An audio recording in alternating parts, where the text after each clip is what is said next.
नमस्कार दोस्तों, कैसे हैं आप लोग। मेरा नाम सौरभ कुमार है और मैं आप लोग को यहाँ पर केबीसी नैनो किताब से बिहार समग्र पढ़ा रहा हूँ, जो कि इसमें आपका बिहार का सामान्य अध्ययन, बिहार का जनरल नॉलेज पढ़ाएंगे।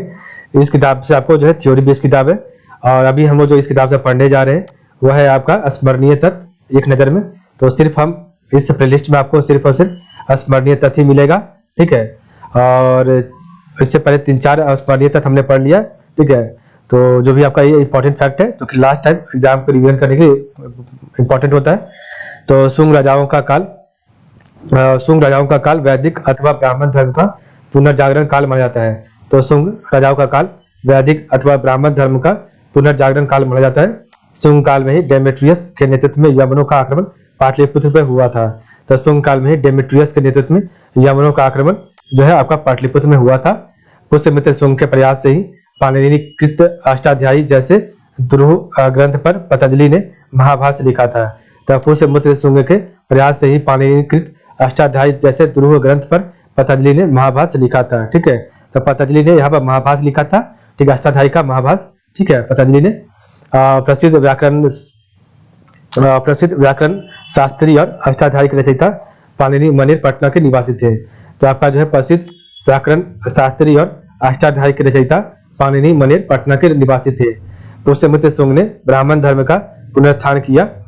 शुंगों के सर्वोत्तम स्मारक स्तूप है। तो पुष्यमित्र शुंग ने ब्राह्मण धर्म का पुनरुत्थान किया और शुंगों के सर्वोत्तम स्मारक स्तूप है। शुंग वंश के 9वें शासक भागवत के शासन काल के 14वें वर्ष में तक्षशिला के यवन शासक एंटिलियाकिट्स का राजदूत हेलियोडोरस विदिशा में वासुदेव के सम्मान में गरुड़ स्तंभ स्थापित किया।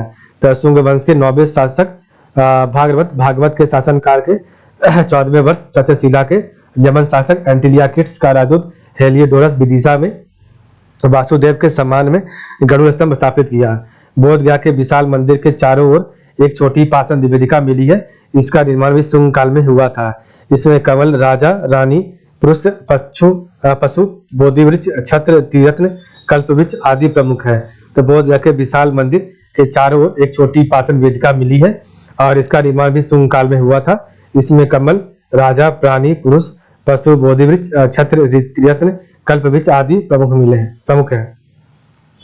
शुंग काल में समाज में बाल विवाह का प्रचलन था तथा कन्याओं का विवाह 8 से 12 वर्ष की आयु में किया जाने लगा। तो शुंग काल में समाज में बाल विवाह का प्रचलन था तथा कन्याओं का विवाह 8 से 12 वर्ष की आयु में किया जाने लगा। भारत में सर्वप्रथम सोने के सिक्के बिम्ब कटपीसस नहीं चलाए। तो भारत में सर्वप्रथम सोने के सिक्के बिम्ब कटपीसस नहीं चलाए। कनिष्क के दरबार में पार्षद, वसुमित्र, अश्वघोष जैसे बौद्ध दार्शनिक, नागार्जुन जैसे विद्वान और चरक जैसे जो चिकित्सा विद्वान थे। तो कनिष्क के दरबार में पार्षद, वसुमित्र, अश्वघोष जैसे बौद्ध दार्शनिक, नागार्जुन जैसे जो है विद्वान और चरक जैसे चिकित्सा विद्वान थे, ठीक है। चरक कुषाण वंशीय कनिष्क के दरबार में जाने माने चिकित्सक थे और इनके द्वारा चिकित्सा शास्त्र पर एक ग्रंथ लिखा गया है जिसे चरक संहिता भी कहा जाता है। तो चरक कुषाण वंशीय कनिष्क के दरबार में जाने माने चिकित्सक थे, ठीक है, और इसके द्वारा चिकित्सा शास्त्र पर एक ग्रंथ लिखा गया है जिसे चरक संहिता कहा जाता है। कनिष्क कुल का अंतिम महान सम्राट वासुदेव था, ठीक है। तो कनिष्क कुल का अंतिम महान सम्राट वासुदेव था, ठीक है। तो हमने आपका पढ़ा जो है स्मरणीय तक एक बार रिवाइज करते हैं, उसके बाद इस वीडियो को समाप्त करेंगे। तो शुंग राजाओं का काल वैदिक अथवा ब्राह्मण धर्म का पुनर्जागरण काल माना जाता है। शुंग काल में ही डेमेट्रियस के नेतृत्व में यवनों का आक्रमण पाटलिपुत्र में हुआ। पुष्यमित्र शुंग के प्रयास से ही पाणिनि कृत अष्टाध्यायी जैसे ध्रुव ग्रंथ पर पतंजलि ने महाभाष्य लिखा। प्रसिद्ध व्याकरण शास्त्री और अष्टाध्यायी के रचयिता पाणिनि मनेर पटना के निवासी थे। पुष्यमित्र शुंग ने ब्राह्मण धर्म का पुनरुत्थान किया। शुंगों के सर्वोत्तम स्मारक स्तूप है।